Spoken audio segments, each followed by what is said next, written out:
It's a game played by Wall Street with head fakes, head scratchers, and insider jargon. And on today's Stocks in Translation, we're going to pull back the curtains and show how the pros play the expectations game and actually trade the print.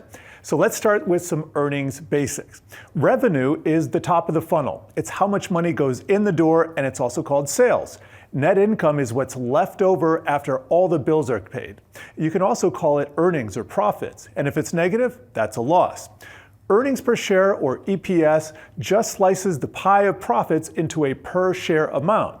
And then there's GAAP, or Generally Accepted Accounting Principles. It's the official rule book, and it's required by law. But companies often decide to keep a separate set of books adjusting for one-offs. That's called non-GAAP or adjusted. More on that later. Finally, free cash flow is king. It pays dividends, funds buybacks, keeps the lights on. Now, let's clear up some misconceptions that might be common.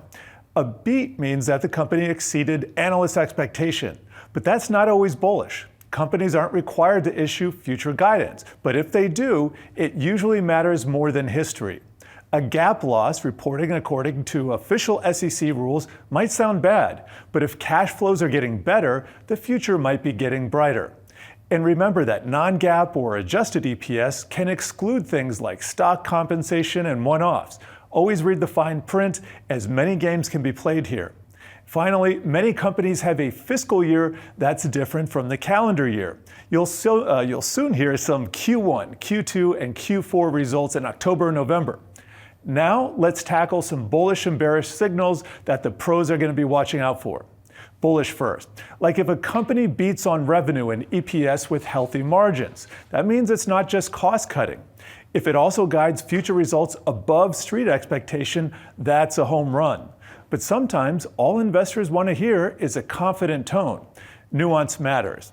And bulls also want positive and ideally increasing cash flows. Stock buyback announcements, they tend to broadcast strength. And the same principle applies for dividends, which are basically cash payments to shareholders.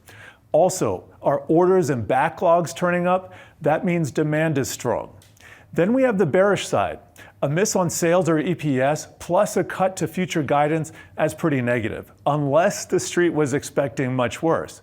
Then you have shrinking or compressing margins, which means the company isn't able to squeeze as much profit out. And if it's worse than its peers or competition, that's a big red flag. And we already talked about the games that companies play with non-GAAP or adjusted numbers. Is there a never-ending series of one-offs each quarter, or is management always blaming the weather, or a strong dollar, or the weak dollar? That's a pattern, not an excuse.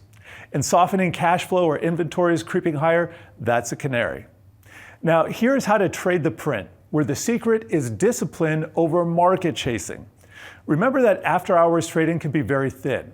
What does the market, where does it open on day one, and then how does it close relative to that open?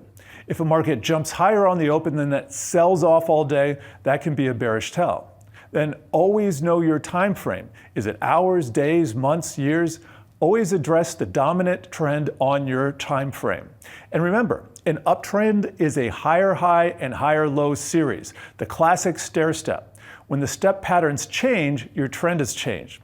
And finally, keep in mind that the big players with strong hands are not nimble and they have to play the long game, but they can cause short-term whipsaws to fake you out. Watch for breaks to the upside or the downside that are quickly reversed. Bottom line, when earnings season comes, do not chase the headlines. Keep a level head and be prepared, and always have a plan. Wall Street loves its jargon, and reading an analyst note on your favorite stock can be a major head scratcher. With earnings season kicking off right now, we're decoding Wall Street analysts speak on today's Stocks in Translation. And let's start with a quick definition of analyst report. It's a research note that lays out an outlook on a company over the next 12 months. It usually includes a rating and a price target on the stock, and it breaks down risks as well as assumptions. It will also highlight what's changed versus the last note and whether their estimates move up or down. An analyst might have a positive, negative, or neutral view on a stock, but you're going to see different ways of stating that opinion based on the point of view. Here, if they're writing from the standpoint of what to do with the stock, it might be as simple as buy, hold, or sell. Then they might write from the perspective of how much weight the stock should have in your portfolio. They'll say overweight for bullish, equal weight for neutral, or underweight for bearish. And sometimes they might take the view of how the stock is expected to perform versus a general market benchmark like the S&P 500 or the stock sector. So for a bullish opinion, they'll use the term outperform. For a neutral stance, it's market perform, and for bearish, it's underperform. And when they change their opinion or stance, they'll generally say upgrade if they got more bullish or simply less bearish, or downgrade if they got bearish or just less bullish. If they're starting to cover a stock from scratch or after a long pause, they will use the term initiate. Now let's take a beat and break down the stock's price target, or PT as they say. Think of it as a simple spreadsheet output. Dozens or even hundreds of numbers are going to go in and one comes out. It's not a promise, it changes when the inputs change. And most price targets are in a 12-month view unless the note says otherwise.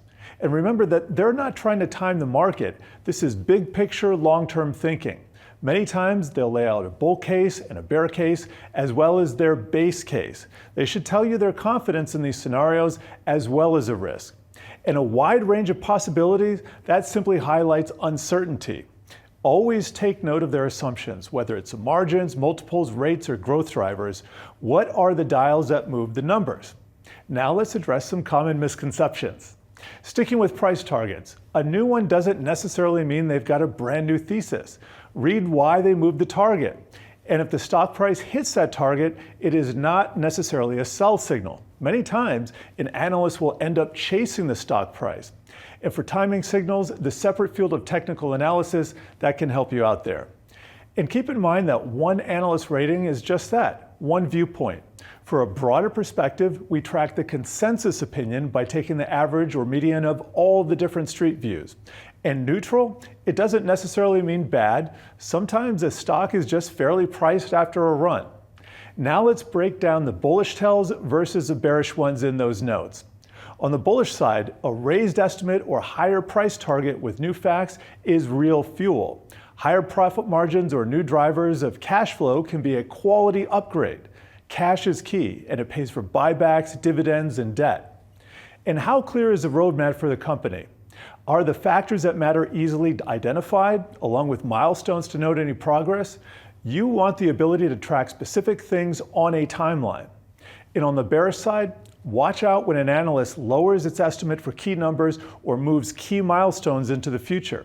That's saying less earnings or later, which usually deserves a lower price today. And if an analyst's thesis hinges on one-offs or hope, that's fragile. Hope is not a strategy, and fixes, they need evidence. And finally, if the analyst is signaling that some of the company's vital signs are deteriorating, like users, orders, or cash conversion, that means the health is slipping. Bottom line, don't get too fixated on the ratings label or the target. Understand the assumptions and what has changed, and follow the trends. And never let jargon drive your decisions. And tune into the Stocks in Translation podcast for more jargon-busting deep dives. New episodes can be found Tuesdays and Thursdays on Yahoo Finance's website, or wherever you find your podcast.